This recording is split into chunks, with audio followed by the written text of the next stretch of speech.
Hello everyone, welcome to Indeed IS. Today we are going to discuss the Hindu newspaper of 21st December 2023. तो let's see कि कौन कौन से important article है जो हम डिस्कस करने जा रहे हैं. तो first of all we will discuss ये Lok Sabha passes bill to replace British era criminal laws. तो इसमें है क्या कि जो ब्रिटिश के टाइम से जो लॉज चले आ रहे थे और उसमें जो है चेंजेस हुआ है और उसका नाम भी चेंज हुआ है और उसमें जितने भी प्रोटोकॉल्स थे वो भी चेंज हुआ है. तो चलिए देखते हैं कि क्या क्या है इसमें और क्या चेंज हुआ है. तो सबसे पहले ये है ये न्यू अवतार के नाम से. तो पहले क्या था ये जो भारतीय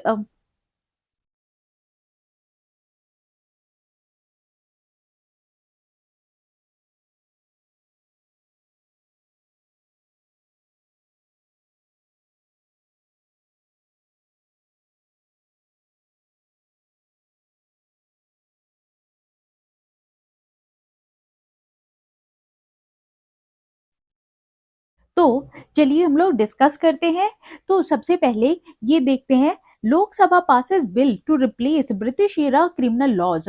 और इसमें क्या है कि ये जो ब्रिटिश के टाइम से जो लॉ चला आ रहा था उसमें चेंजेस लाए गए हैं और उसके रिगार्डिंग जो पनिशमेंट का प्रोटोकॉल था उसमें भी चेंजेस लाई गई हैं.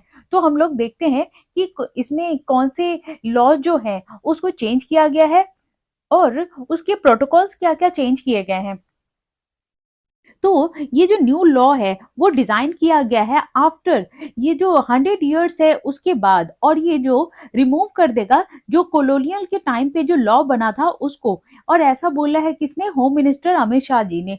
और इसमें एक जो टर्म है जो मेजर टर्म इंक्लूड किया गया है वो है टेररिज्म, जो पहले उसमें इंक्लूड नहीं था और उसको सेपरेट कैटेगरी में भी रखा गया है. और ये जो सेडिशन है जो ड्रॉप किया गया है वो भी मॉब लिंचिंग और टू इनवाइट डेथ पेनल्टी. तो पहले जो मॉब लिंचिंग था उसके लिए कोई प्रोटोकॉल या पनिशमेंट का कोई इसमें प्रोविजन नहीं था. लेकिन अब ये जो मॉब लिंचिंग है जो बहुत सारे पीपल्स हैं वो मिलकर के किसी जो कल्पिट है या किसी के डाउट के बेसिस पे नॉर्मल पीपल को मार देते हैं उसको मॉब लिंचिंग बोलते हैं. और इसका जो अब है वो डेथ पेनल्टी रखा गया है. तो चलिए इसको और डिटेल में हम लोग समझते हैं. तो अभी ये लोकसभा से ये पास हो गया है और इसमें 3 अमेंडमेंट बिल जो है वो रिपील किया गया है और रिप्लेस किया गया है. जैसे कि ये जो क्रिमिनल लॉज था वो जो पहले कॉलोनियल टाइम पे था उसको चेंज किया गया है और ये जो कॉलोनियल लॉ है उसको रिफॉर्म किया गया है. और उसमें ये जो टेररिज्म जो है ऑफेंसेस उसको जो जनरल क्राइम पहले बोला जाता था तो अब उसको ये जो टेररिज्म है वो लाया गया है. और ये जो क्राइम है सेडिशन का उसमें ड्रॉपमेंट लाया गया है. और ये जो मॉब लिंचिंग है उसका भी पनिशमेंट दे दिया गया है और वो पनिशमेंट क्या है, डेथ पेनल्टी. मतलब मौत की सजा सुनाई जाएगी अगर कोई भी मॉब लिंचिंग करता है. तो अब देखते हैं ये जो लॉ है वो कौन सा लॉ है जिसको चेंज करने की बात हो रही है. तो वो लॉ है जैसे ये जो ओल्ड लॉ था इंडियन पीनल कोड 1860 तो उसको अब चेंज करके ये जो भारतीय न्याय है जो सेकंड संहिता बिल उसको नाम रखा गया है. और अब उसको भारतीय न्याय संहिता बिल के नाम से जाने जाएंगे. और ये जो है इंडियन एविडेंस एक्ट 1872 और उसका नेम चेंज करके भारतीय साक्ष्य सेकंड बिल लाया गया है. और ये जो कोड ऑफ क्रिमिनल प्रोसीड्योर है उसका नेम चेंज करके ये जो भारतीय नागरिक सुरक्षा जो सेकंड संहिता बिल है वो कर दिया गया है. और ये सारी चेंजेस लाई गई हैं और इसमें जो है पनिशमेंट का भी प्रोटोकॉल लाया गया है.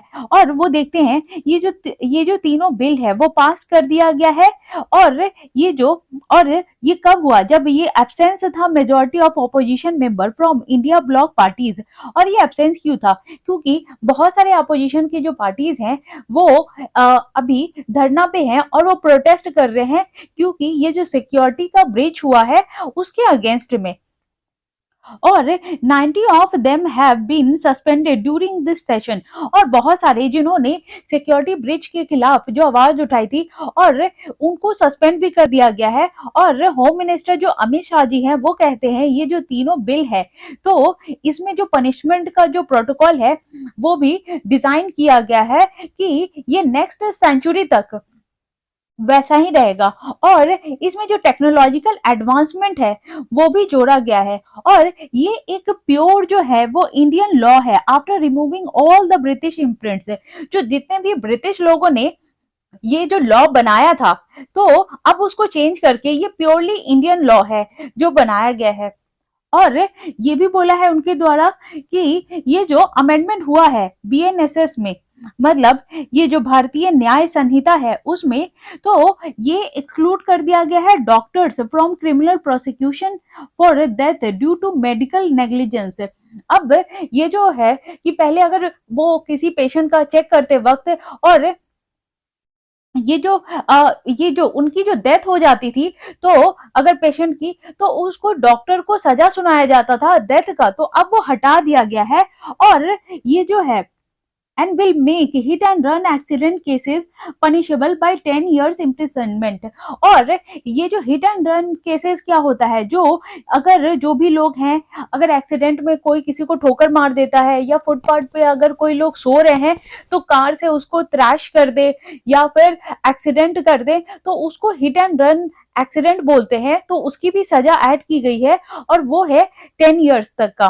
और ये जो टेररिज्म है उसको भी डिफाइन किया गया है कि किसको हम लोग टेररिज्म मानेंगे। और ये बोला गया है कि more than 1 lakh people have been killed in terror attack. और ये जो है 1 लाख से भी ज्यादा लोग हैं ना मारे जाते हैं टेरर अटैक में। और ये जो है 75 ईयर्स का जो आंकड़ा निकाला गया है तो उसी में जो अमित शाह जी ने ये बोला है जो भारतीय न्याय संहिता और ये बी एन और एसएस है, भारतीय न्याय संहिता बिल जो है वो इसी टाइप से डिजाइन किया गया है कि उसको डिफाइन करे टेररिज्म को और इंक्लूड किया गया है वो सेक्रेट कैटेगरी की तरह और उसको जनरल क्राइम में वो रखा गया है। और इसको और हम डिटेल में देखते हैं कि पेज 14 एंड 16 में कि और क्या क्या है इसके बारे में। और अभी देखते हैं कि ये जो हमारा ये जो बिल पास हुआ है उसको रिप्लेस किया गया है भारतीय जो ब्रिटिश एरा जो क्रिमिनल लॉ था उससे चेंज किया गया है। तो इसमें हम लोग देखते हैं जो मेंबर्स हैं उनके और टेररिज्म किसको बोलेंगे, जो यूएपीए है the unlawful activities prevention act जो एग्जिस्ट है इसमें यूएपीए में, तो उसको तो हम लोग टेररिस्ट बोलेंगे ही, लेकिन साथ में साथ ये भी लाया गया है कि उसको जो है और ये बोला गया है कि ये जो भी टेररिज्म का जो डेफिनेशन वहां बताया गया है वो अगर टेररिज्म कोई अगर उसके खिलाफ साबित हो जाता है कि ये टेररिज्म है तो यूएपीए में रखा जाएगा। और ये बोला गया है कि उसको ये जो है ना never invoked UAPA or who committed act of terrorism escaped under provision of general law। और उसको जो है जनरल लॉ से हटा करके ये अगर कोई कल्पिट पकड़ा जाता है और ये डिफाइन हो जाता है कि वो टेररिस्ट है तो फिर उसको जनरल लॉ से हटा के यूएपीए में लाया जाएगा। और ये जो पनिशमेंट भी उसके लिए डिफाइन किया गया है कि अगर कोई टेररिज्म है तो उसको क्रिमिनल लॉ में रखा जाएगा ना कि जनरल लॉ में। और ये जो टेररिज्म है वो बिगेस्ट एनिमी है ह्यूमन राइट्स का।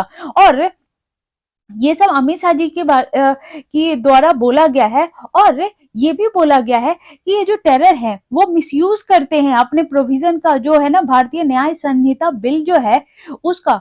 और ये क्लेम किया गया है कि ये जो फियर उसके द्वारा जो डेवलप होता है तो इसलिए। और जो अपोजिशन के एमपीज हैं वो अपोज कर रहे हैं इस बिल का और वो ऐसा कहते हैं कि वो इंसिस्ट कर रहे हैं कि ये जो फियर शुड परसिस्ट और ये फियर रहेगा ही, तो there should be no sympathy for people who commit terrorist act. और ऐसा बोला जा रहा है कि अगर कोई भी तो अमित शाह जी के बारे में अमित शाह जी ने कहा है कि अगर कोई टेररिज्म होता है तो वो ह्यूमन जो राइट का वो बिगेस्ट एनिमी है और उसके लिए पनिशमेंट तो दिया ही गया है, लेकिन जो अपोजिशन पार्टी के हैं वो ये कह रहे हैं कि ये जो टेररिस्ट है वो उसको सजा मिलना चाहिए और बहुत ज्यादा है ना, उसको बहुत ज्यादा सजा मिलना चाहिए, क्योंकि वो जो टेररिस्ट एक्टिविटीज करते हैं तो वो ये सिंपैथी के काबिल नहीं है। और ऐसा बोल, और पहले भी ये डिबेट में रहा है, जैसे कि ये जो शिरोमणि अकाली दल है उसके जो लीडर है हरसिमरत कौर बादल, उन्होंने ये जो है ये जो डिबेट है वो पहले भी उठाया है उन्होंने, और उन्होंने ये कहा था कि ये जो पंजाबी यूथ है जो अभी जो है ना मिलिटेंसी में और ये जो भाग लेते हैं वो इमोशंस में आ करके ये जैसे टू मेन है ना वो जंप कर गए थे इनसाइड द लोकसभा चैम्बर, और जैसे कि अगर ये लोग इमोशंस में फ्लो होकर के कोई भी जो टेररिस्ट एक्ट करते हैं और कोई सा भी है ना जिसको ज्यादा और जो वायलेंस करना चाहता है, और फार्मर्स की जैसे कि बहुत सारे लोग जो हैं ये जैसे टेररिस्ट उनको भी बना दिया गया, जैसे जो लोग मणिपुर के वायलेंस कर रहे थे फिर फार्मर्स राइट के में भी खड़े हुए थे तो उनको भी ये टेररिस्ट में वो ला दिया जाएगा। तो ऐसा भी नहीं होना चाहिए, क्योंकि बहुत सारे लोग जो हैं वो एक तो इमोशंस होता है उनके अंदर जो यंगस्टर होते हैं, और दूसरा उन पे बहुत सारा प्रेशर होता है, जैसे कि वो अनएम्प्लॉयमेंट के खिलाफ भी लड़ रहे होते हैं। तो अगर कोई ऐसा अगर धरना या मोर्चा या प्रोटेस्ट करता है तो ये जो रूल बन रहा है तो उसको भी ये टेररिस्ट में नहीं लाना चाहिए। तो ऐसा वो लोग डिबेट कर रहे हैं। और ये भी बोला गया है कि पहले भी जो टू मेन थे और जो उनके साथ फोर एसोसिएट थे वो बुक कर लिए गए थे यूएपीए में, और उन पे चार्जेस भी लगा दिया गया था। और ये जो सैड लीडर हैं उन्होंने बोला कि ये जो absence of majority of the opposition member, वो अपोजिशन में उतने मेंबर नहीं है उस कारण उनका ये जो बिल है वो पास नहीं हो पाया था, क्योंकि उनका ये कहना है कि जितने जो इनोसेंट पीपल हैं अगर कोई वो एक्टिविटी कर रहे हैं, अगर कोई प्रोटेस्ट कर रहे हैं या अपने हक में वो लड़ रहे हैं तो उसको भी ये जो नया बिल आया है उसको भी वो टेररिस्ट घोषित कर देगा। तो ये सही बात नहीं है।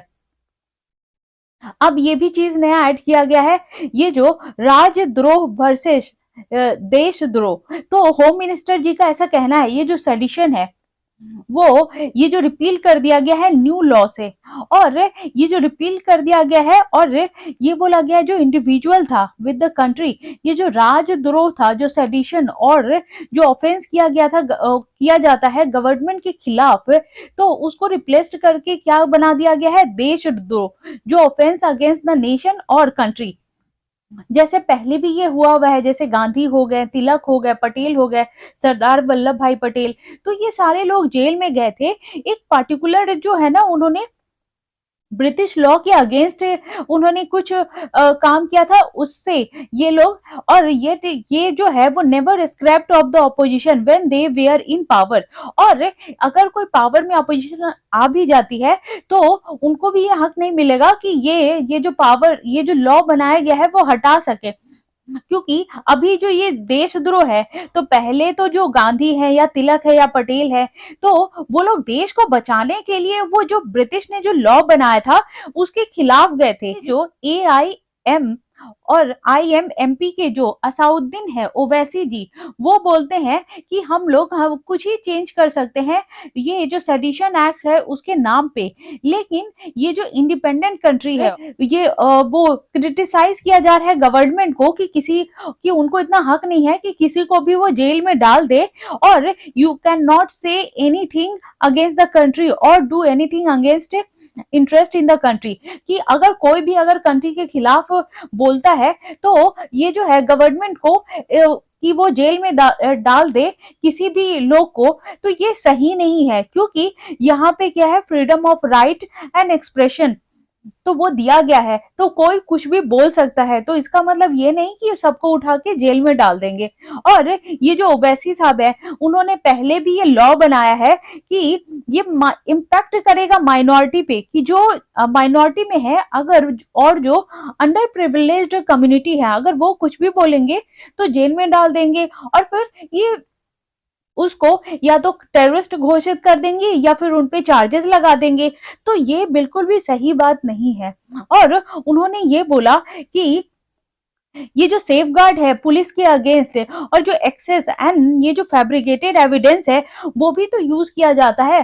तो उससे जो है कोई भी इनोसेंट पीपल को टेररिस्ट बना दिया जाएगा। जो पुलिस है अपने ओवर पावर करके अगर उसके अगेंस्ट में चार्जशीट फाइल कर दे तो। और ये भी पॉइंट आउट किया कि ये जो क्लॉज है 187 और ये जो बीएनएसएस का जो परमिट देता है कि पुलिस कस्टडी में कि वो 90 डेज तक रह सकता है as against 15 day custody allowed till now.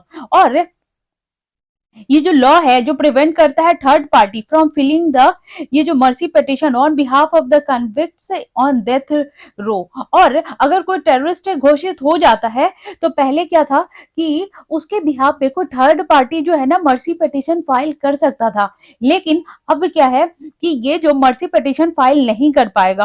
और ये जो कृष्णा देवरायलू लावू जो है वो वाईएसआर जो कांग्रेस के जो मेंबर है उन्होंने इस क्लॉज पे जो ऑब्जेक्शन दिखाया है कि ये जो 90 डेज है पुलिस कस्टडी का उसके लिए। और अमित शाह जी ने ये बोला है कि ये जो टोटल पुलिस कस्टडी है उसको ओनली बी 15 डेज तो इतना ही रखना चाहिए। और अब देखते हैं हम लोग नेक्स्ट आर्टिकल में कि और क्या है। अब देखते हैं इसी का कंटिन्यूएशन। ये जो न्यू क्रिमिनल बिल है provisions for time bound probe. और ये जो और शाह जी का क्या कहना है ये देखते हैं। अभी यूनियन मिनिस्टर जो अमित शाह हैं वो लोकसभा में वेंसडे को ये जो इम्प्लीमेंट किया गया है न्यू क्रिमिनल बिल और ये जो यूनिफॉर्म जस्टिस है वो थ्रू आउट द कंट्री ये लाया जाएगा। और मिनिस्टर का ऐसा कहना भी है कि ये जो प्रपोज करेंगे लॉ को ये जो है ना विक्टिम सेंटर बनाया गया है और ये फिक्स करेगा अकाउंटेबिलिटी जो अकाउंटेबिलिटी ऑफ द पुलिस। और ये पुलिस की अकाउंटेबिलिटी को भी दिखाएगा कि कोई अपनी मनमानी ना करे। और ये भी बोला गया है कि लोकसभा में जब वेंसडे को ये जो बिल पास हुआ ये जो भारतीय न्याय संहिता बिल है और 2023 का। और ये जो भारतीय साक्ष्य सेकंड बिल है 2023 और भारतीय नागरिक जो सुरक्षा बिल है। तो ये सारे जो बिल हैं वो रिप्लेस किए गए हैं। तो ये सारा कुछ हमने देख लिया है। लेकिन अब देखते हैं अगर इसमें कुछ नया चीज है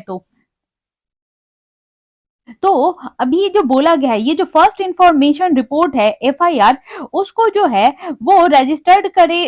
अगर कुछ मिसहैपनिंग होता है किसी के साथ तो वो रजिस्टर्ड किया जाएगा within 3 days after receiving a complaint और in case of 7 to 14 days of imprisonment. और ये जो प्रिलिमिनरी इंक्वायरी है वो भी किया जाएगा और ये 14 डेज के अंदर में ही। तो ये सारी चीजें थोड़ा चेंजेस लाया गया है। और ये जो है there was no time limit for medical examination of rape victims. क्योंकि ये जो मेडिकल रिपोर्ट है वो सबमिट किया जाएगा कोर्ट में विद इन 7 डेज। और ये सारी चीजें लाई गई हैं। और ये जो और ये भी लाया गया है जैसे कि ये जो प्रमलगेशन ऑफ जजमेंट था वो भी ये जो है एक्सीड कर दिया गया है 45 डेज का। और आफ्टर जो ये जो exclusion of trial in any criminal court और किसी भी क्रिमिनल कोर्ट में जो होता था उसको एक्सक्लूड करके। और ये बोला गया है कि 45 जो डेज तक का ये जो 45 डेज है उसी के बीच में किसी को भी अगर सजा सुनानी है या फिर सुनवाई होगी तो 45 डेज के अंदर में ही हो जानी चाहिए। और ये जो नई चीज लाई गई है ये जो पहले एफआईआर था तो कोई अगर किसी पुलिस स्टेशन और किसी ब्रांच के अंदर आता था तो वहीं पे अगर एफआईआर पुलिस स्टेशन में जाके दर्ज करा सकते थे। लेकिन अभी ये न्यू चीज आई है ये जो ई एफआईआर है तो उसमें कोई कहीं का भी हो उससे कोई मतलब नहीं है। ईएफआईआर से आप कहीं भी बैठ करके किसी भी केस का आप एफआईआर दर्ज करवा सकते हैं और ये बहुत ही ज्यादा हेल्पफुल रहेगा वेमेन के लिए। तो ऐसा बोला गया है। अब चलिए हम चलते हैं नेक्स्ट आर्टिकल पे।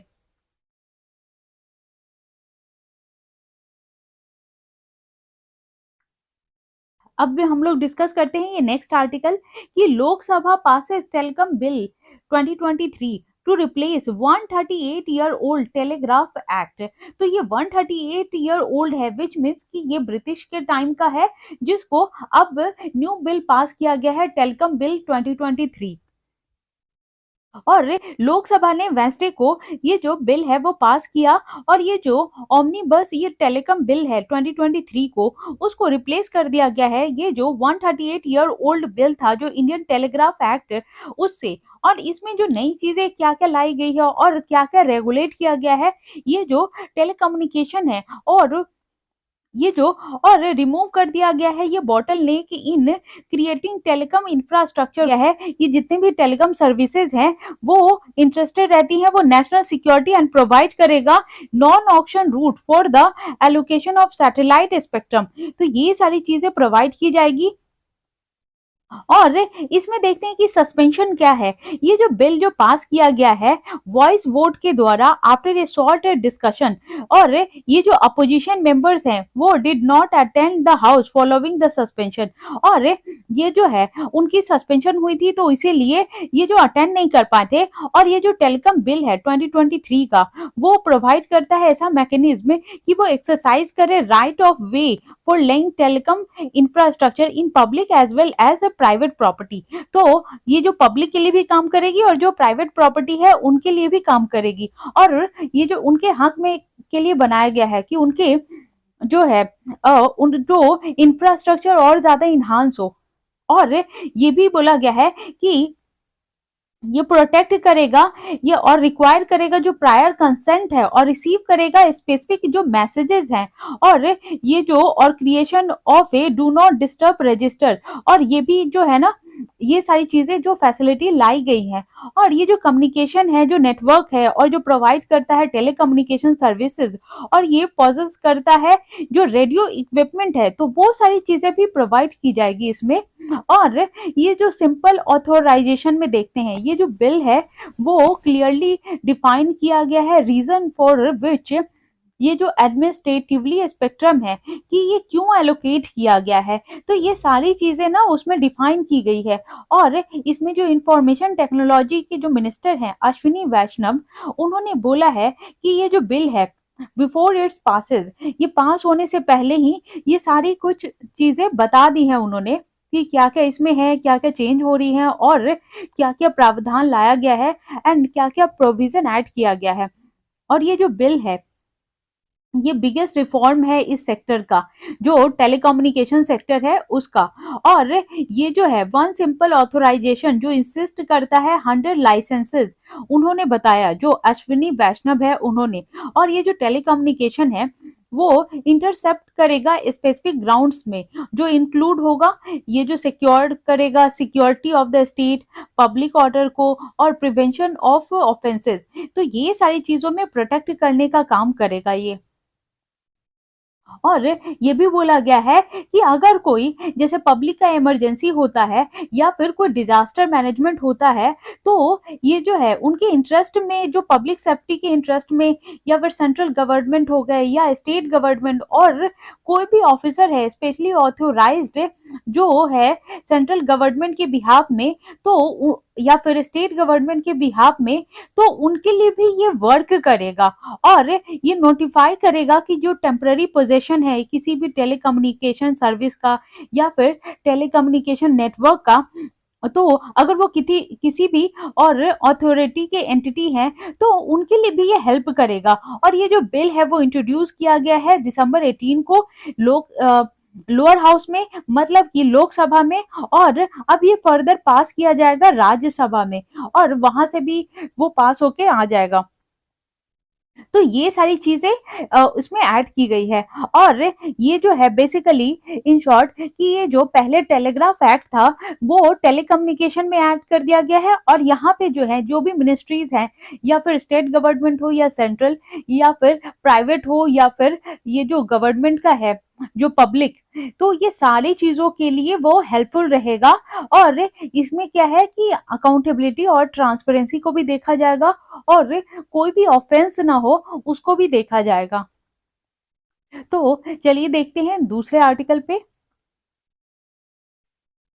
तो अब हम लोग डिस्कस करते हैं ये जो जीएसटी रिजीम है जो लाया गया है प्राइसेस के ऊपर, और इसको लॉन्च किसने किया है, निर्मला सीतारमन जी ने। और ये जो और रिटर्न टू टैक्सेशन बिल, जो पहले जो जितने भी बिल थे जो अंग्रेजों के टाइम थे या ब्रिटिशर्स के टाइम थे, तो उसको थोड़ा सा इसमें अमेंडमेंट किया गया है, और ये राज्यसभा से जो है वो कंसीडर्ड होके आ गया है और रिटर्न किया गया है ये जो टू बिल को। और वो दो बिल क्या है, एक तो central goods and services tax जो है सेकंड अमेंडमेंट बिल है, और and provisional collection of taxes bill. तो ये दोनों बिल है, और ये जो है और ये जो बिल है वो अपोजिशन के द्वारा है ना अपोज किया गया है, और उनका ये कहना है कि और जितने भी अपोजिशन है उन्होंने बायकॉट कर दिया है इस प्रोसीडिंग्स को, और डिमांड किया है कि ये जो स्टेटमेंट है जो union home minister Amit Shah ji के द्वारा लाया गया है, ये जो ब्रीच ऑफ पार्लियामेंट सिक्योरिटी उस पे, तो जितने भी अपोजिशन लीडर हैं वो सबको सस्पेंड कर दिया गया है क्योंकि वो लोग धरना पे थे, और इसीलिए। और ये जो फर्स्ट बिल है और जो अलाई करता है provision of the central goods and service tax act को, और ये जो किसके साथ है, ये ट्रिब्यूनल रिफॉर्म्स एक्ट उसके साथ, और ये इनिशिएट किया गया है एडमिनिस्ट्रेटिव प्रोसेस में, और ये operationalisation of goods and service tax appellate tribunal at the earliest. तो ये सारी चीजें है ना लाई गई है। और ये जो सेंट्रल गुड्स एंड सर्विसेज है, तो इसमें क्या है, ये जो सारी चीजें इसमें चेंजेस नहीं होंगी, सिर्फ कुछ कुछ चीजें होंगी, जैसे कि कस्टम ड्यूटीज को या एक्साइज ड्यूटीज को थोड़ा इंक्रीज करना है, लेकिन उनका जो टैरिफ लगता था उसमें कोई भी चेंजेस नहीं लाई जाएगी। और इसमें जो वैलिड सजेशंस है वो भी माना जाएगा। जैसे निर्मला सीतारमन जी कहती हैं कि ये जो अमेंडमेंट हो रहा है सीजीएसटी में, तो वो सजेस्ट किया गया है जो चीफ जस्टिस ऑफ इंडिया है, और उन्होंने कि ये कोई लॉ लाना चाहिए, और ये जो अदर रेगुलेटर्स हैं उनके द्वारा, और ये एक वैलिड सजेशन है, और ये पॉइंट आउट किया गया है ये सुप्रीम कोर्ट के द्वारा। और उसी के बाद ये जो अब फिर इन्होंने इनिशिएट किया गया कि इम्पोर्टेंट है कि ये रिस्पॉन्ड किया जाए, और ये रिस्पॉन्ड किया जाएगा टाइम फ्रेम के ही द्वारा, कि हम लोग आए और इसमें थोड़ा सा चेंजेस लाया जाए, क्योंकि ये काफी पुराना है ये बिल है, तो इसमें चेंजेस लाना जरूरी है। और उन्होंने ये भी बोला कि raise the cap on age of president and member of ये जो जीएसटी अपीलेट ट्रिब्यूनल जितने भी है, तो उनके भी जो प्रेसिडेंट है और जो मेंबर है उनके एज में भी चेंजेस लाने चाहिए। जैसे कि ये जो पहले जो प्रेसिडेंट का एज 67 था, तो अब बढ़ा करके 70 कर दिया गया है, और ये जो मेंबर का पहले 65 एज ही वैलिड था, तो अब बढ़ा करके 67 कर दिया गया है। और ये भी बोला गया है कि ये जो जीएसटी का जो प्राइसेस है, डेली जो आइटम्स है उस पे भी जोड़ा जाएगा, जैसे कि ये टूथपेस्ट हो गया, ब्रश हो गया, हेयर ऑयल हो गया, और ये सारी चीजों पे ये लाया जाएगा। और बाकी जो इश्यूज हैं जो लाए जाएंगे, जैसे पेट्रोलियम, बहुत सारे अपोजिशन भी बोलते हैं कि ये जो पेट्रोलियम है वो जीएसटी में कब आएगा, तो ये सरकार उस पर भी काम कर रही है। और ये जो है सेंटर के साथ जब फेडरलिज्म जो कोऑपरेटिज्म है, जब ये मिलके काम करेगी, तब डिसाइड होगा कि पेट्रोल को जीएसटी में लाना चाहिए या नहीं। अगर पेट्रोल जो है जीएसटी में आ गया, तो ये जो नॉर्मल पीपल या जितने भी सिटीजन हैं उनके ऊपर जो डबल बर्डन होता है वो बहुत कम हो जाएगा। जैसे कि ओवरलैप करता है कि पेट्रोल डीजल भी दे रहे हैं और टैक्स भी दे रहे हैं, और उससे जो रिलेटेड जो आइटम है उस पे जीएसटी भी लग रहा है, तो ये सारी चीजें ना प्रॉब्लम फेस करनी पड़ती है, तो वो कम हो जाएगा। तो यही है इस आर्टिकल में। तो अब चलिए हम लोग दूसरे आर्टिकल को डिस्कस करते हैं।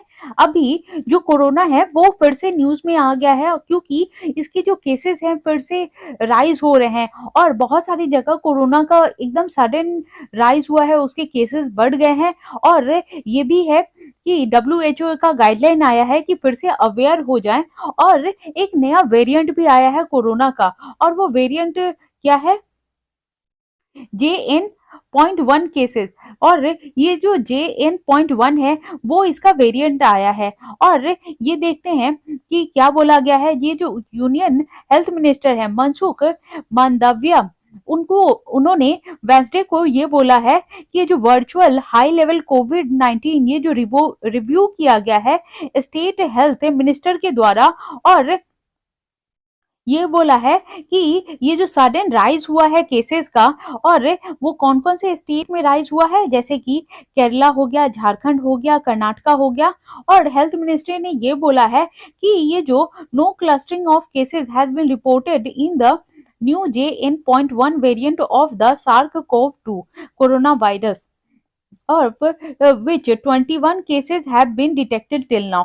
तो ये बोला है कि अभी तक तो कोरोना से रिलेटेड की बहुत सारे 21 केसेस आइडेंटिफाई हुए हैं, लेकिन अभी तक ये जो न्यू वेरिएंट आया है JN.1 उसका कोई भी केसेस अभी नहीं देखा गया है। तो इसी का कंटिन्यूएशन आर्टिकल है, वो देखते हैं। तो ये है कि government issues Covid alert says no clustering of JN.1 cases. तो ये गवर्नमेंट का जो और WHO का गाइडलाइन आया है कि अवेयर हो जाने के लिए, क्योंकि सडन जो कोरोना के केसेस राइज हो रहा है, और उसका जो JN.1 है वो भी एक नया वेरिएंट आया है। लेकिन अभी तक जितने केसेस जो मिले हैं उसमें से कोई भी JN.1 का वेरिएंट का जो केस है वो अभी तक आया नहीं है। और इसीलिए जितने भी केसेस जो स्टेट में जो सडन राइज हुआ है तो उन सब में फिर से निगरानी बढ़ा दी गई है। और ये जो JN.1 केसेस है वो अभी तक जो भी अगर उसके एक दो जो पेशेंट मिले भी हैं और उसका जो सिम्टम्स है वो माइल्ड है, और जितने भी अगर JN.1 का जो है अगर पाया गया है केस तो वो सारे जो हैं वो माइल्ड केसेस आए हैं, और जितने भी जो पेशेंट थे वो सब फुली ठीक हो गए हैं, रिकवर्ड हो गए। तो उसमें कोई दिक्कत वाली बात नहीं है। लेकिन जो नीति आयोग के जो मेंबर है VK पॉल, उन्होंने डिटेक्ट किया कि 21 केसेस तो आए हैं JN.1 सब वेरिएंट के अभी तक, और उसमें से जो है 92% जो है इन्फेक्टेड थे, और वो होम बेस्ड ट्रीटमेंट ही ले रहे थे। और 19 केसेस जो है वो कोविड-19 जो सब वेरिएंट है JN.1 का वो ट्रेस किया गया है गोवा में, और 1 केस वो ट्रेस किया है केरला में एंड महाराष्ट्र में। और ये जो कोविड-19 का जो केस है वो रिकॉर्ड किया गया है, और ये जो डिक्रीज हो रहा है सीरियस जो मॉर्बिडिटीज थी, मतलब ये जो डेथ का खतरा था वो अभी नहीं है, क्योंकि किसी को भी जो सीवियर जो होता है थ्रेट होता है डेथ का, वैसा कुछ नहीं देखा गया है। और ये इसलिए न्यूज में है क्योंकि ऑल ऑफ सडन ये जो बहुत राइज कर गया है केस जो 115 जो दिसंबर में, और ये जो दिसंबर 6 को था, जो कि ये जो 614 हो गया वेंसडे को। तो इसीलिए सडन जो राइज हुआ है 92.8% केसेस का जो इंक्रीज हुआ है, इसीलिए ये न्यूज में है। और ये जो no increase in hospital isolation rates has been witnessed due to कोविड-19। लेकिन जितने भी केसेस आ रहे हैं वो बहुत माइल्ड है, और वो होम पे रह के ही अपना ट्रीटमेंट ले रहे हैं, और उसकी वजह से जो हॉस्पिटल में उसकी जो हॉस्पिटल का आइसोलेशन वार्ड है उसमें कुछ भी देखने को नहीं मिला है कि वहां पे भीड़ इकट्ठी हो गई हो या फिर गैदरिंग होना स्टार्ट हो गया हो। लेकिन ये जो WHO का जो गाइडलाइंस है उन्होंने बोला है कि ये JN.1 का जो वेरिएंट है उससे थोड़ा अवेयर रहने के लिए, और यही सारा कुछ है इसमें। लेकिन अभी ये फर्दर न्यूज में बना रहेगा, क्योंकि जो भी चीजें नहीं आएंगी या फिर किसी पेशेंट को या क्या डिटेक्ट हो रहा है तो ये न्यूज में बना रहेगा। तो हम लोग फर्दर इसको अच्छे से डिटेल में हम लोग करते रहेंगे, क्योंकि ये कंटिन्यूएशन का न्यूज है। तो अभी कोरोना अगर न्यूज में है तो वो टाइम टू टाइम न्यूज में आता रहेगा, तो हम लोग फर्दर डिस्कस करते रहेंगे। तो अभी सिर्फ इतना ही रहने देते हैं। जो भी रेलेवेंट आर्टिकल थे प्रीलिम्स के लिए तो वो हमने डिस्कस कर लिया है। So thank you very much. आप लोग इसी तरह से लाइक करते रहिए, शेयर करते रहिए एंड सब्सक्राइब करते रहिए। अगर आपको इसका PDF चाहिए तो मैं टेलीग्राम पे डाल दूंगी, आप वहां से डाउनलोड कर सकते हैं। So thank you.